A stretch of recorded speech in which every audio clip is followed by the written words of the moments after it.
Sit down. अभी हम लोगों ने कल पढ़ा था अपने यातायात के साधन, यातायात पढ़ा था, भारत में यातायात, ठीक।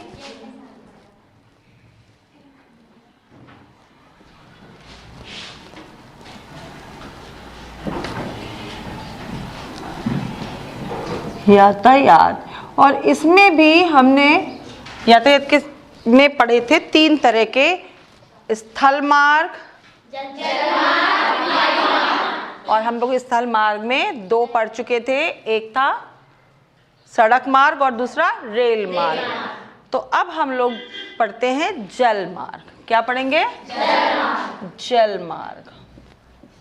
जैसा कि नाम ही है, तो ये कौन सा रास्ता है?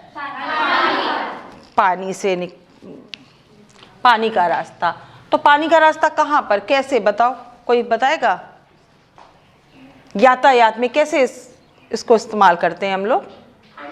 हाथ उठाओगे? हाथ उठा के बच्चों। हाँ बेटा बताओ, आप बताओ। जैसे सामान भिजवाना होता है कहीं, तो उसके लिए यार्ड का वो शेप का वो करते हैं, यूज करते हो। अच्छा ठीक है, बैठ जाओ। हाँ बेटा आप बताओ। एक देश से दूसरे देश जाने के लिए हम समुद्र का उपयोग करते हैं और तालाबों का। हाँ, जल मार्ग वैसे भी यूज होता है। और कोई तरीका? बैठ जाओ। हाँ बेटा आप बताओ। पनडुब्बियों का इस्तेमाल भी करते हैं। जल मार्ग, बैठ, ठीक है, बैठ जाओ। और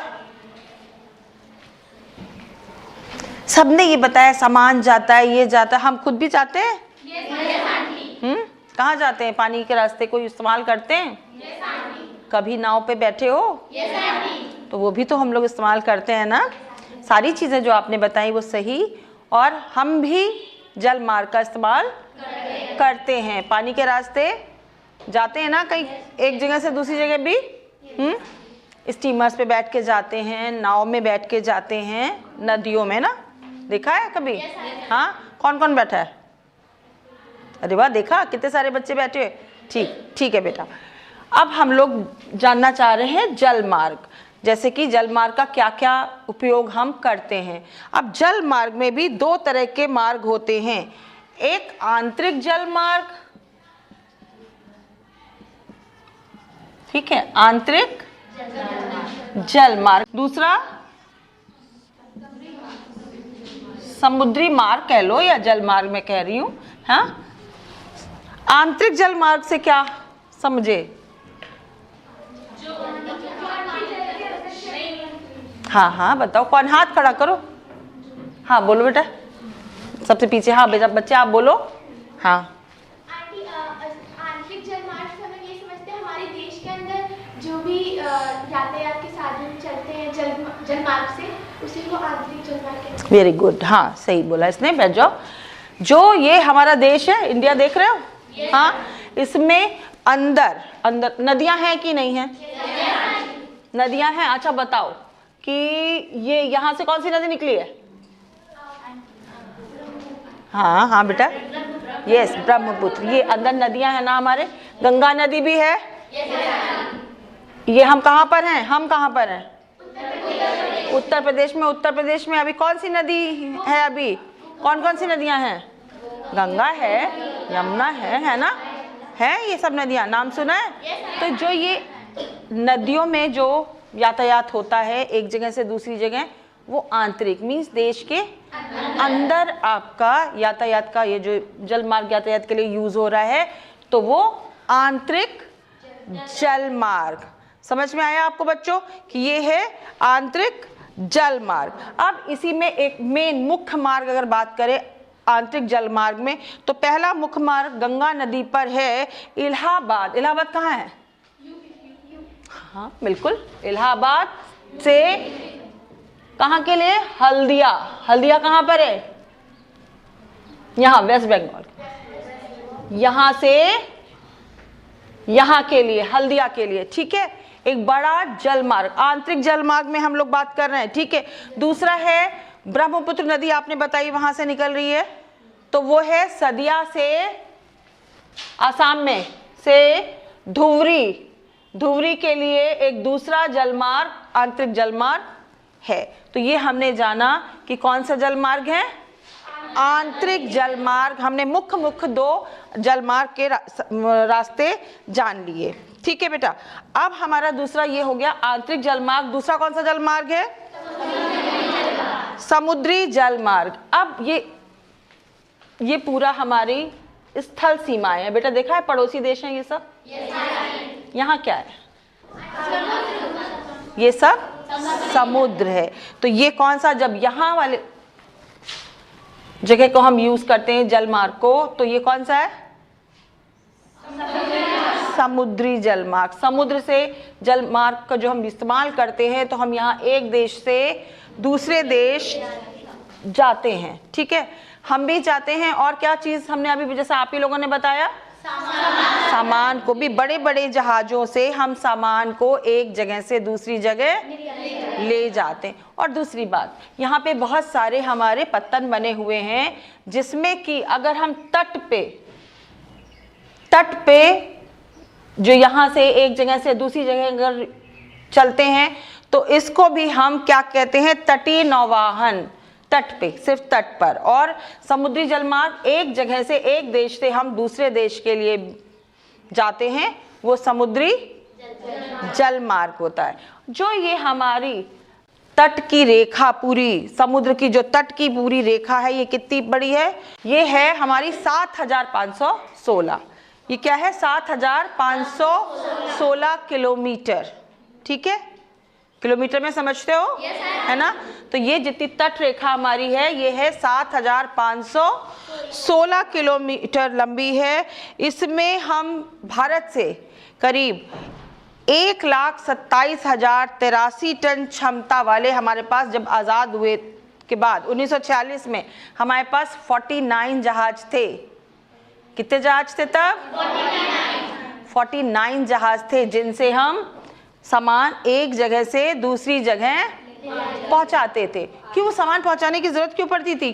क्यों हमें सामान जलमार्ग की या बड़े बड़े जहाजों की जरूरत होती है? हर चीज हर जगह नहीं है। हर जगह की अपनी अपनी कुछ प्रमुख। कृषि की बात करें, हमारा देश कृषि प्रधान देश है, तो यहाँ ज्यादा क्या होता ही है? कृषि है।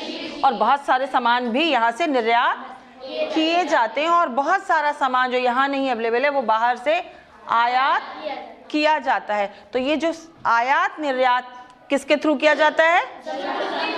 समुद्री मार्ग के थ्रू ये आयात और निर्यात किया जाता है। तो अब आपको ये समझ में आया कि ये कैसे हम लोग काम करता है हमारा जलमार्ग, आंतरिक जलमार्ग, जो अंदर के सारे रास्ते हैं हमारे, उस पर काम करता है। और इसमें आंतरिक जलमार्ग में अगर आप बात करें, तो इसके रास्ते जो हैं, कौन कौन सी नदियां हैं? कृष्णा, कावेरी, गोदावरी, गंगा, इन सब नदियों के द्वारा आंतरिक यातायात, आंतरिक जलमार्ग का यातायात संभव हो पाता है। ठीक, ऐसे ही हमने बात करी समुद्री जलमार्ग, अभी बताया ना 7516 तटीय रेखा जो ये हमारी है, इस पर हमारे बहुत सारे पत्तन बने हुए हैं। ये क्या होते हैं? बस कहाँ से पकड़ते हो? है ना? बस घर तो नहीं आती, बस स्टॉप तक आप जाते हो, तब आप जाते हो ना कहीं। ट्रेन में कैसे जाते हो? रेलवे स्टेशन जाते हो, है ना? और तब आप रेल में चढ़कर कहीं पहुंचते हो। वैसे ही जहाजों के लिए, जिसको जो आप रेल का स्टेशन है, बस का स्टेशन है, वैसे ही जहाज से चलते हैं वो पत्तन हैं। और हमारे ये सारे देखो किनारे किनारे प्रमुख पत्तन बने हुए हैं। हल्दिया, पारादीप, विशाखापत्तनम, तूतीकोरन, कोच्चि, ये सारे देख रहे हैं लाइव से, मुंबई, ये सारे हमारे मार्गांव, ये सारे हमारे पत्तन हैं। जैसे कि जल मार्ग में जहाँ से जहाज चलते हैं उनके स्टेशन कह लो, है ना? जैसे ट्रेन चलती है स्टेशन से, तो ये हमारे पत्तन है, प्रमुख पत्तन, जहाँ से आयात और निर्यात किया जाता है। अब जो हम लोगों ने सड़क मार्ग में भी पढ़ा, और ये जल मार्ग में भी हम आंतरिक जल मार्ग का भी यूज करते हैं। इसमें अब यहाँ से अगर सामान एक जगह से दूसरी जगह जाना है, तो यहाँ तक भी तो हमें सामान पहुँचाना होता है या हमें पहुँचना होता है। तो ये आंतरिक जल मार्ग द्वारा वहाँ पहुँचता है, या स्थल मार्ग या रेल मार्ग के द्वारा वहां तक पहुंचाया जाता है, जिसके बाद हम सामान को एक जगह से दूसरी जगह पहुंचा पाते हैं। ये बात समझ में आई आपको बच्चों? ठीक है, हमने अब जान लिया कि जल मार्ग कैसे यातायात को संभव बनाता है। तो अब हमने यातायात के साधनों में पढ़ा था स्थल मार्ग, फिर जल मार्ग, अब कौन सा मार्ग है? वायु मार्ग। अब वायु मार्ग की कुछ विशेषता आपको पता है? बताओ, वायु मार्ग की कुछ विशेषताएं बताइए, क्या है? कुछ भी अलग, कुछ भी जितना आपको पता हो।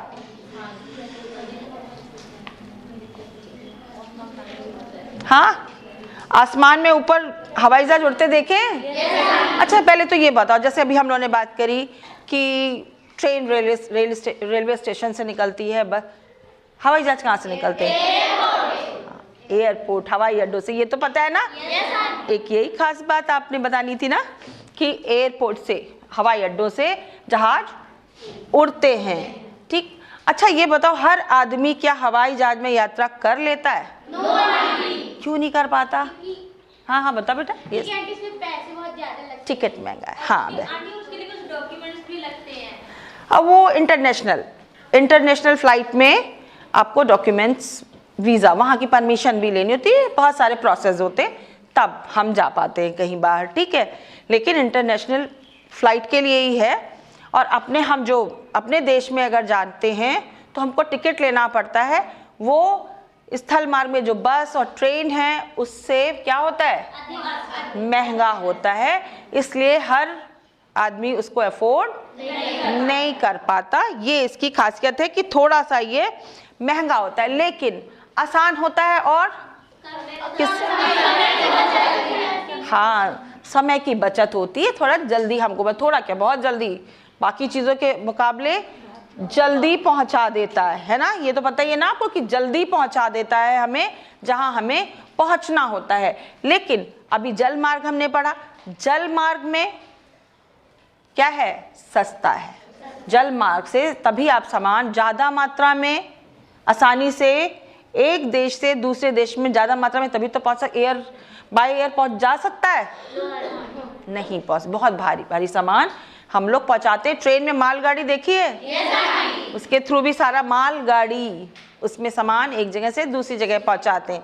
ठीक, वैसे ही जब कोई चीज़ जल्दी पहुंचाने वाली चीज़ होती है जो खराब, क्योंकि जो जल मार्ग के थ्रू हम सामान इधर से उधर पहुंचाते हैं उसमें काफी समय लगता है। लेकिन हाँ, जल मार्ग में एक फायदा, वातावरण प्रदूषण कम होता है। ठीक है, लेकिन उसमें हमें देर लगती है एक जगह से दूसरी जगह पहुंचने में। तो जो खराब होने वाली चीज़ें हैं और जल्दी पहुंचने वाली चीज़ें, वो इसके ज़रिए भी पहुंचाई जाती हैं। तो ये आपको समझ में आया? कुछ जैसे कि दवाएं हैं, बहुत ज़्यादा उनको रखा नहीं जा सकता, कुछ दवाएं होती हैं ऐसी, तो जिनको किसके द्वारा पहुंचाया जाता है?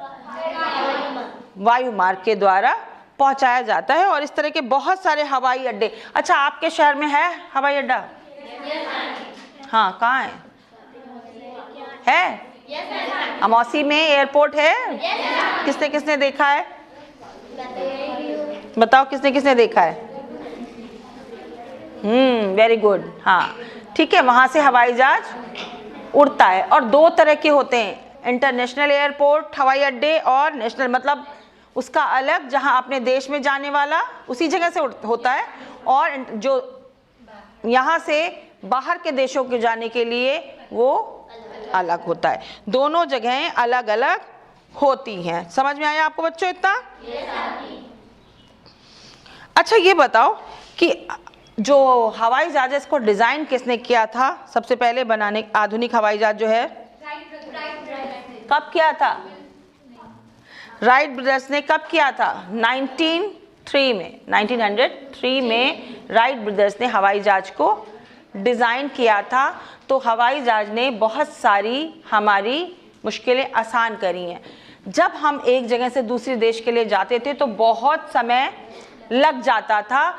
अब क्या हुआ है, हमारा दूसरे देशों से और लोगों से कनेक्शन बहुत आसानी से हो जाता है। तो अब आपने यातायात के सारे साधनों को जाना। ठीक है, अब आपको समझ में आया बेटा कि हम लोग की लाइफ में यातायात की क्या महत्व है हमारे लिए और हमारे जो हम लोग चीज़ें इस्तेमाल करते हैं उनके लिए इसका क्या महत्व है। तो इसके लिए आपको हवाई अड्डे सर्च करके मैप में भर के लाने होंगे। हमने जल मार्ग वाले तो बता दिए, अब आपको हवाई अड्डे कल भर के मैप में लाने होंगे भारत के। ठीक है, थैंक यू बच्चों।